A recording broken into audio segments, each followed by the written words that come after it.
Hello student, आज यांत्रिकी के लेक्चर नंबर 3 में हम आपको पढ़ाएंगे विमा यानी कि डायमेंशन।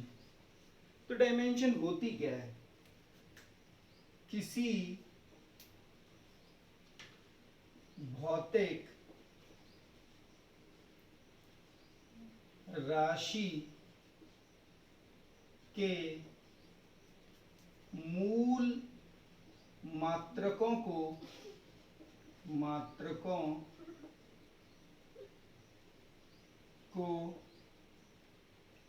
घात के रूप में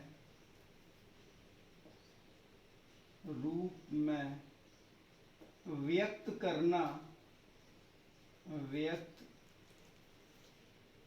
करना ही विमा कहलाता है।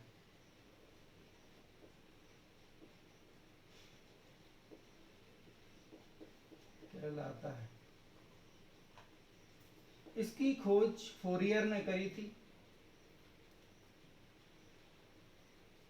तो हम जैसे कोई एग्जांपल लेके समझते हैं कि किस तरह से मूल मात्रकों को घात के रूप में बदला जा रहा है। जैसे वेग है, ओके, तो वेग बराबर क्या होता है?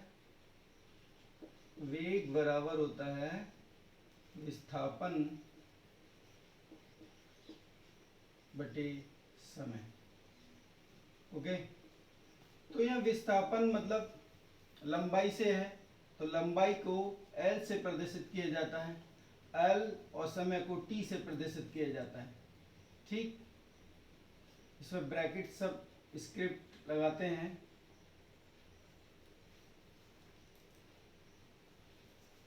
इसको जब ऊपर लेकर जाएंगे तो -1 हो जाएगा। तो ये जो फंडामेंटल यूनिट हैं यानी मूल मात्रक हैं, उस पर घात चढ़ गई, तो इसे कहेंगे विमीय सूत्र। ओके, तो यहां हम सबसे पहले कुछ ऐसी फिजिकल क्वांटिटियों के बारे में पढ़ लें जिसकी जो विमा है वो क्या क्या होते हैं, क्योंकि वही सारे आगे जितनी भी विमा आपको निकालनी है, जितने भी फॉर्मूले आपको याद होंगे, उस सबकी विमा एक ही तरह से निकलती है। तो जब बेसिक कुछ याद होगा तो आप किसी की भी विमा आप निकाल सकते हैं। तो कुछ महत्वपूर्ण विमा है, इससे ज्यादा करने की जरूरत आपको है नहीं। विमा,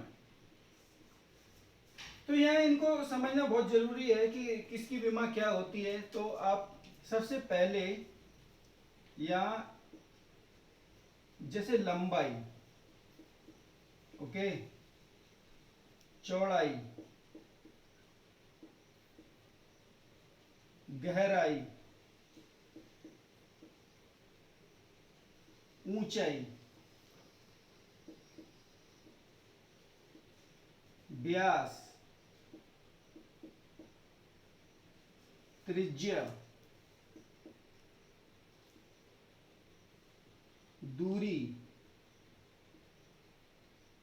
विस्थापन,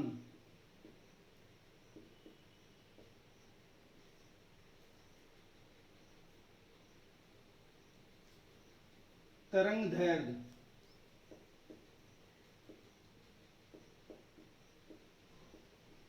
इन सबकी जो डायमेंशन है वो एक ही होती है, लंबाई के बराबर। तो इसकी जो डायमेंशन है वो क्या होगी? L होगी। ओके, नेक्स्ट हम देखें सेकंड, जैसे द्रव्यमान है, द्रव्यमान, तो मास का जो डायमेंशन है वो एक ही होगा, और वो होगा m। ओके, उसके बाद देखते हैं समय। समय का डायमेंशन वो t होगा।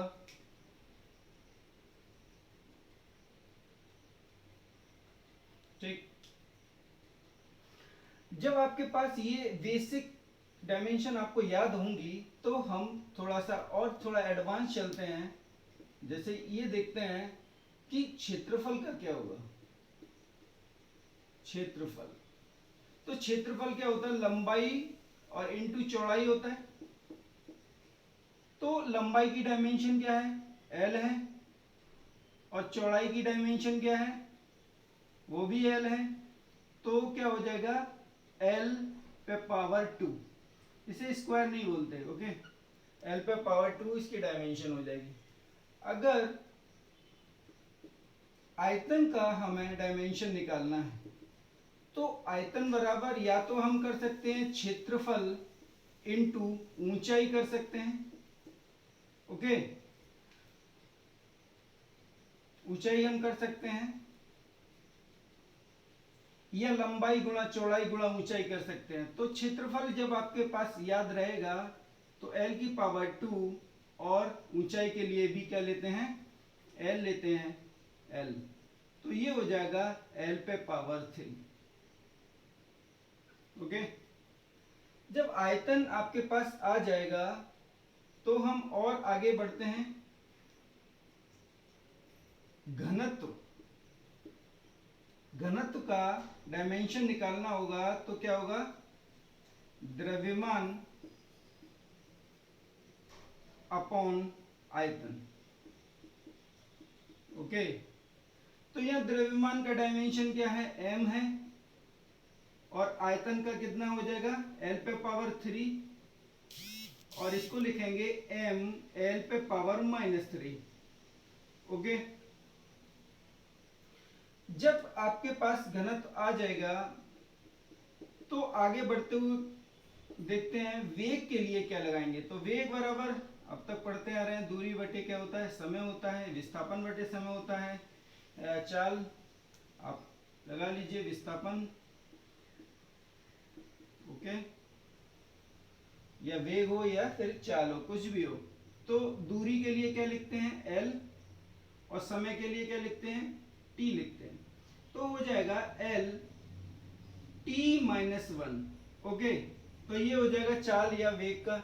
अब नेक्स्ट देखें, जब आपके पास वेग आ जाएगा तो आप त्वरण इजी से आसानी से निकाल सकते हैं। तो त्वरण बराबर क्या होता है, वेग परिवर्तन बटे समय, ओके। तो वेग की जब डायमेंशन आपको याद है तो क्या हो जाएगा, डायरेक्ट लिखेंगे lt-1, और फिर दोबारा से समय की डायमेंशन t लगाएंगे तो हो जाएगा lt पे पावर -2, ओके। जब आपका त्वरण आ जाएगा तो त्वरण के बाद हम निकाल सकते हैं बल। बल का डायमेंशन निकालने के लिए हम बल का फॉर्मूला पता होना चाहिए। बल बराबर क्या होता है, द्रव्यमान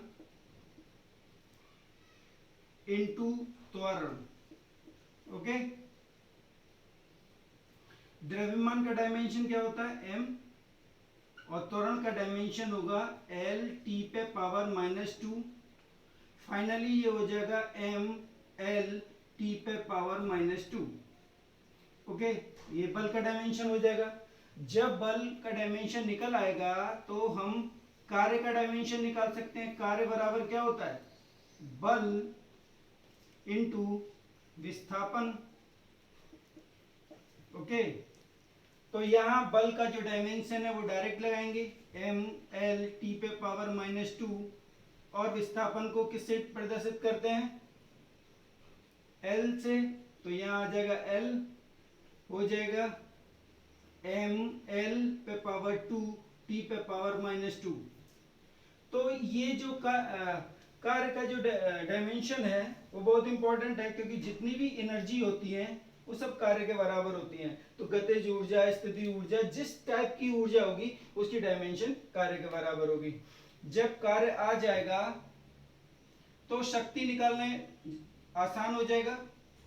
तो शक्ति बराबर क्या होता है, फॉर्मूला, पावर बराबर होता है कार्य अपॉन समय, ओके। तो कार्य का डायमेंशन डायरेक्ट लिखेंगे, m l पे पावर 2 और t पे पावर -2, ओके। अपॉन समय के लिए फिर t लगाएंगे और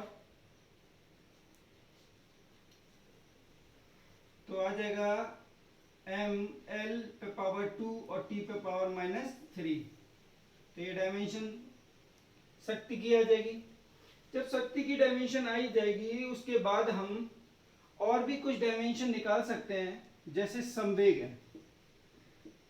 संवेग संवेग बराबर क्या होता है? द्रव्यमान इनटू वेग। आप निकाल लेना। फिर आवेग, आवेग के लिए हम यूज करेंगे बल इनटू समय। ओके, जब ये आ जाएगा उसके बाद सबसे ज्यादा इंपॉर्टेंट है दाब। तो दाब बराबर होता है बल अपॉन क्षेत्रफल। ओके, तो बल का जो डायमेंशन है वो है ml t पे -2 पावर और क्षेत्रफल होता है l पे पावर 2। जब इसे आप सॉल्व करेंगे तो m l पे पावर -1 और t पे पावर -2। तो जितने भी इलास्टिसिटी के जितने भी कांस्टेंट हैं वो सभी उनकी डायमेंशन जो है दाब के बराबर होती है। तो इतने ही बेसिक डायमेंशनों को आपको करना है, इन्हीं से सारी डायमेंशन आगे बन जाएंगी। ओके, अब बात आती है कि कौन कौन सी क्वांटिटी कितने कितने कितने जो कांस्टेंट हैं उसमें डायमेंशन रखती है। तो कुछ ऐसी क्वांटिटी हैं जो डायमेंशन लेस होती हैं। तो विमाहीन